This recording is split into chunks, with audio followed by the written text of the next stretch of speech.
All right, guys, here we are. My first, I guess this is a podcast, my first OnlyFans exclusive. There won't be any nudity, unfortunately, maybe from Joey, but we're here today. Might be a nip slip. Why don't you guys introduce yourselves and let everyone know what you're all about, what you do? All right. Ani_Moosh on Instagram and Twitter. You can also follow my OnlyFans at Smoosh Comedy, SMOUSH Comedy, Instagram and Twitter too. Nice. And guys, you can follow me on Instagram and Twitter at It's Irish O'Neill. You can catch me on the Shit Talking Cunts podcast, the Kings podcast, and the Midlife ISIS podcast. So, since you brought that up, Joey, why don't you elaborate a little bit more about what each one of your podcasts are about? I know you have your hand in a lot of different ones. Oh, yeah. To include production. So those... say that again. Sorry, you got out. So you have your fingers in a lot of podcasts, including production here at Gas Digital. So why don't you give everyone a rundown of everything? Mm-hmm. Yeah, sure. So I do Shit Talking Cunts is the one I've been doing the longest. I started that like 2.5 years ago. And that's just us being filthy and offensive. It's me and my Puerto Rican co-host Overtime Off, and he's like a rapper in Boston. And yeah, we just have on musicians, comics, and we just say anything and everything, just try to make each other giggle. The other one I do is the Kings podcast with this comic Charismatic and Ani, and it's like a relationship podcast, mainly focusing on the male perspective. And then lastly, Midlife ISIS is another comic. There's another comic in Boston on John Biswas, and he's known as like a shit stir in Boston comedy, and so like he came to me naturally and was like, hey, help me do this podcast where we just like start beefs, have people on that are beefing, and either resolve it or don't, but either way we're just going to be little shit stirs. Yeah, a guy from those are the three. A guy from Boston who likes to stir up shit. Who would imagine, right? What? So yeah, those are the three that I host on, and then we and I produce for Midlife ISIS as well. Yeah, we produce a couple of those podcasts independently. We also do this podcast Sam Bucked that we produce, Bucked Up with Sam Buck.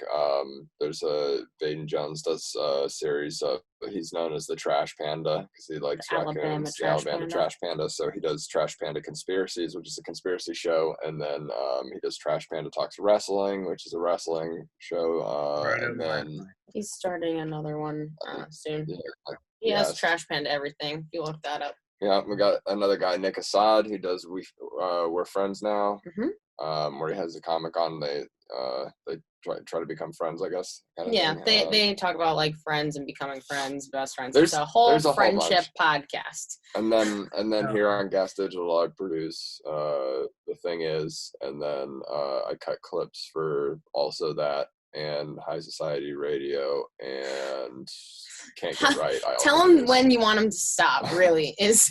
I play in a band, too. I haven't done that in a while, but I'm still doing it. What I'm doing is making a list of all the podcasts you have that you've never invited me on.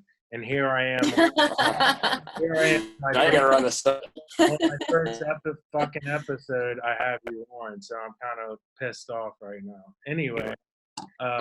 Is that it? Is that all you do? You got more? I think so. If there's another one in there, I'm sorry. There's too many. I don't know. We have a couple people starting podcasts with us soon or wanting us to produce, but it's like, yeah. We just moved. I that's about it. Before quarantine hit, before quarantine hit, she'd been doing stand up for about a year, doing open mic and stuff, and I've been doing it about 7 months. So it was a lot of. I made a name for myself of being the You brought up head of Boston comedy. You guys just moved here. What's it like living in New York now? Is it a big shock for you? Are you enjoying it? How different is it than where you were before? I mean, I've only ever lived in Boston except for like one semester abroad. So this was a bigger move, I think, like in life Yeah. for me. But so far it's been great. I mean, it's exceeded my expectations so far, and we haven't even really done much. So, Yeah. you know, I've kind of it's been awesome. The pandemic, you can't. yeah, and I've kind of lived all over, so it wasn't. Yeah. Yeah, but there's just stuff here happening that isn't happening there. Exactly. I was born in New Orleans, and then when I was 20, I joined the Army, and I was stationed in Colorado, and then also I spent 2 years in Iraq. When I got out of the Army in 2009, I moved to New York, and that was 11 years ago this June. So they say some people are born and others become New Yorkers. So I would say I'm a New Yorker by now. Do you miss the military at all, or are you like glad to be out of it? I miss the camaraderie and the friends that I had, and the 2 years I spent in Iraq were the most intense years of my life because your life is on the line every day, and it's just something you accept. And part of you, when you get out of the Army, you miss that because you're never going to have that kind of experience again. So, there are things I miss. There are things I despise, and that's why I got out too. Yeah, that's fair. I've always like most of my friends growing up were all like ended up going into the military. It's like they're like all the kids that played airsoft wood together, and they like all went off and became like Marines and shit. So like, I'm always curious when they asking them when they get out to like, do you miss it all? And yeah, they all say the same thing. They miss the camaraderie above all else. A lot of people always say like, "Oh, the military, they use you." Actually, I use the military because I come from poverty, and that was the quickest way for me to get out of a fucking trailer park and live a normal life. So I played the Army. I got all the benefits and, used them. I traveled all over the world. So to me, it wasn't a bad experience. It was a job. It's a job just like any other fucking job, you know? So I hear there is a reality show in the works. Is that true? Spinning somewhere in the works that's hopefully almost fully casted. Yes. I started to write. It needs more juicing up, but I'm very excited to produce Don't Want to Die Alone, which is kind of a combination of The Bachelorette and the 80s dating show Love Connection, just the brutal part of it. So I'm very excited to have that come out soon, or start recording soon. Are you still casting for it? I'm still taking applications for the next week. Mm-hmm. Do you have an email address you want to give out, or are you seeking them, handpicking? If you want to apply, you can DM me on Smoosh Comedy on Instagram. All right. So, what is your ultimate? And also follow my OnlyFans at Smoosh Comedy. What is your ultimate plan for the show? Is it going to be Is it going to be a one-time series? Or are you going to see how it goes? So right now, I've written 6 episodes for one season, and I would like to do multiple seasons if people like the show and if it picks up at all. But I think it'd just be really fun, and I'll be hosting it as well as producing it. So yeah, that'd be great. The more people we can get involved, the happier I'll be. And also, you have an OnlyFans.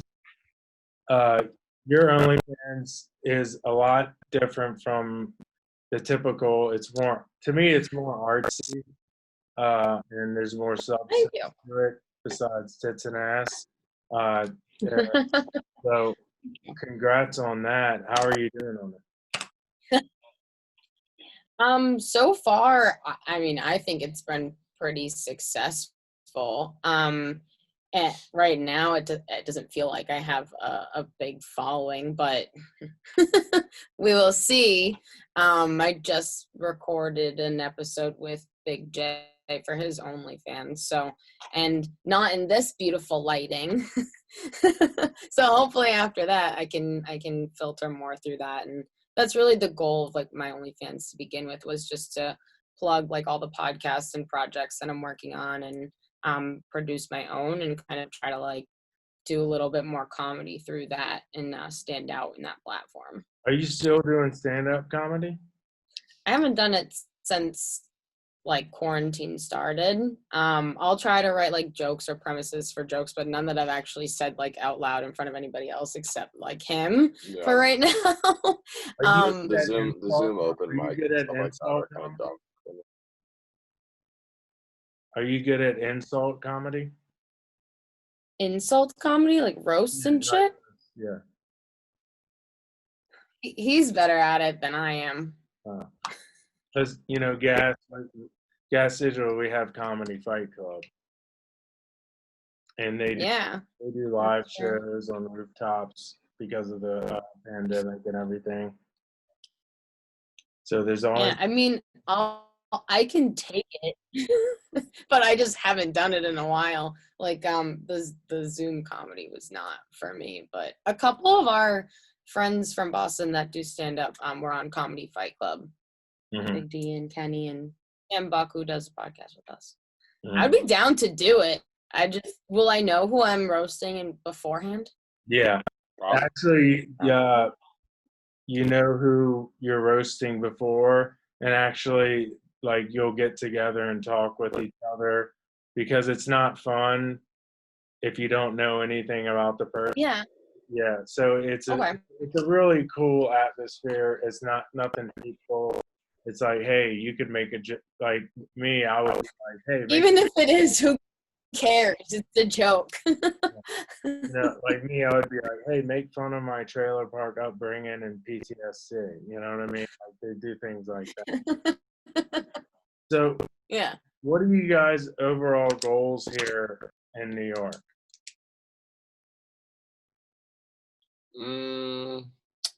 Did you move here?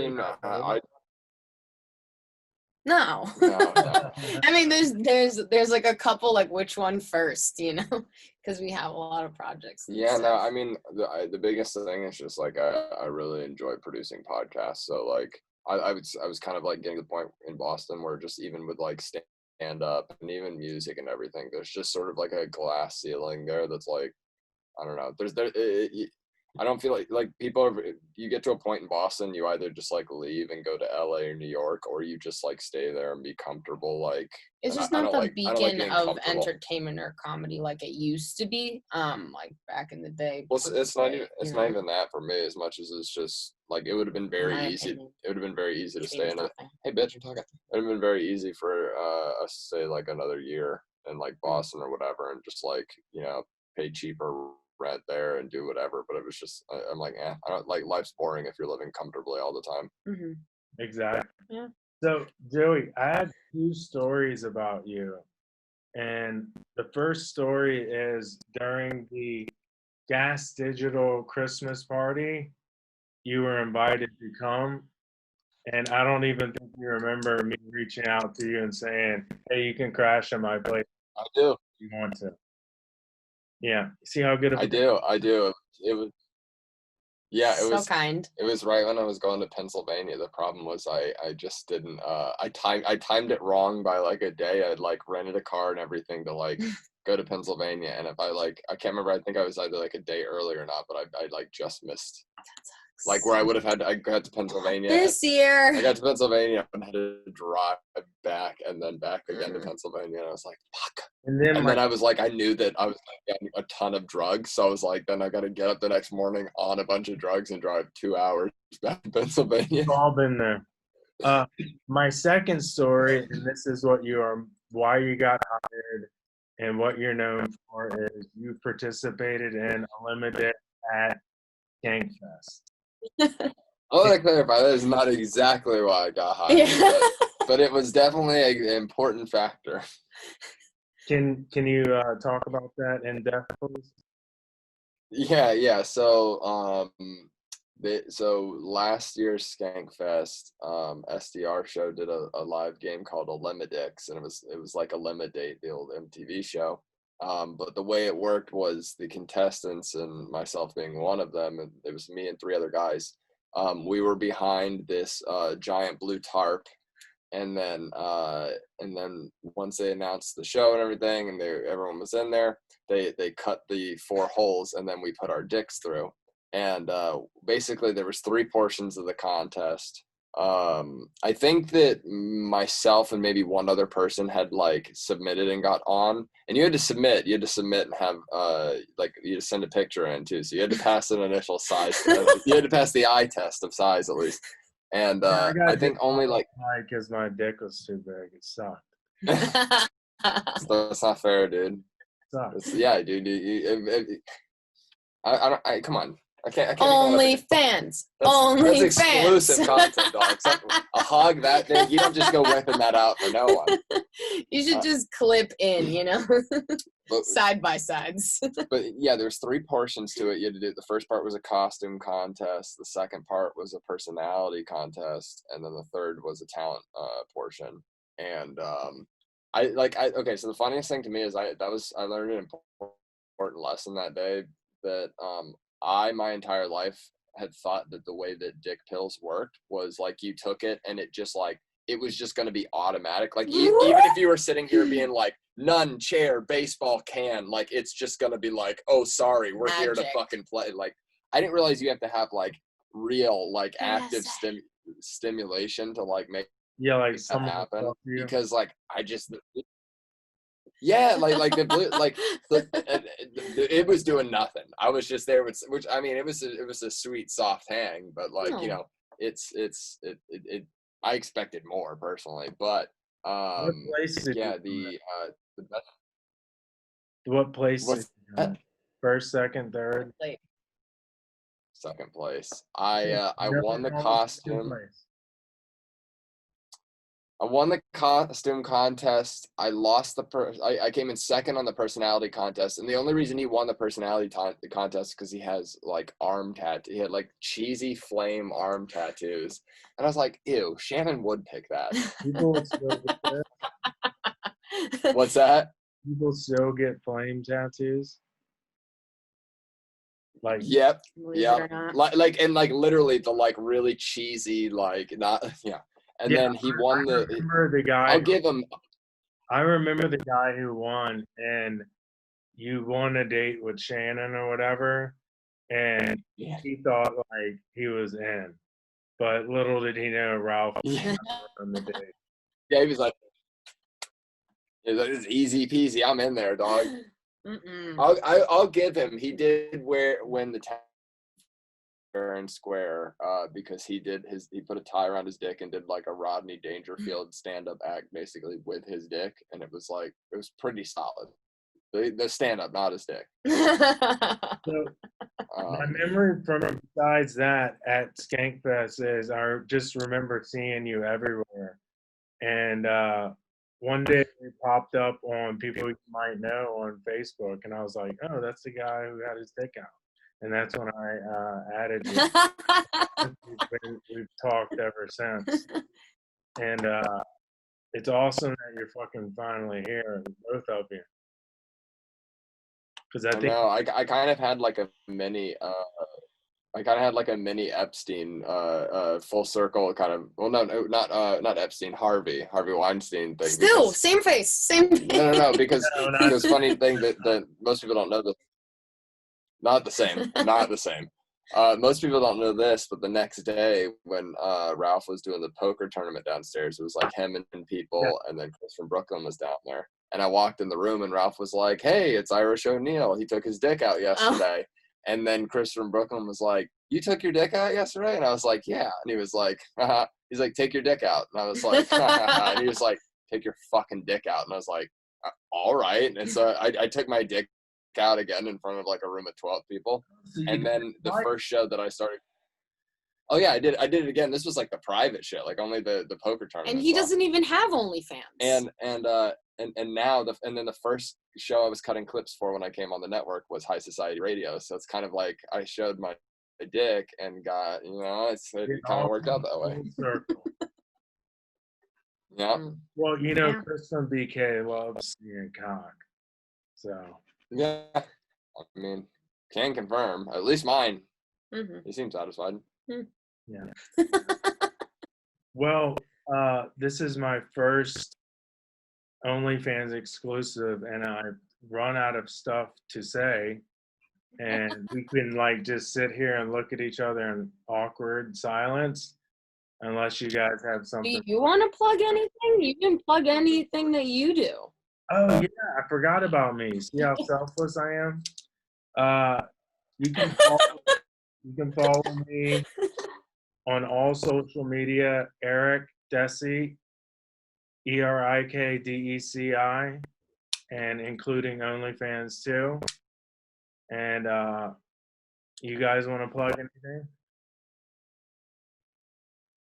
Pretty much did my plugs at the beginning. Just yeah. It's Irish O'Neill. And Smoosh Comedy, Ani_Moosh.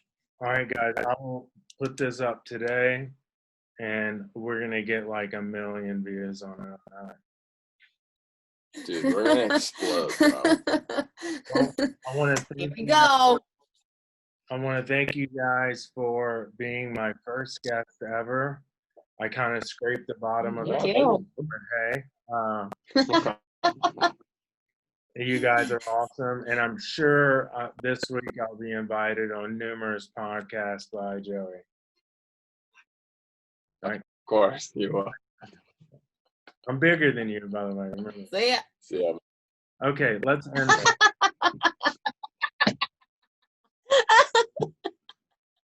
Okay, let's end this. Thank you guys so much.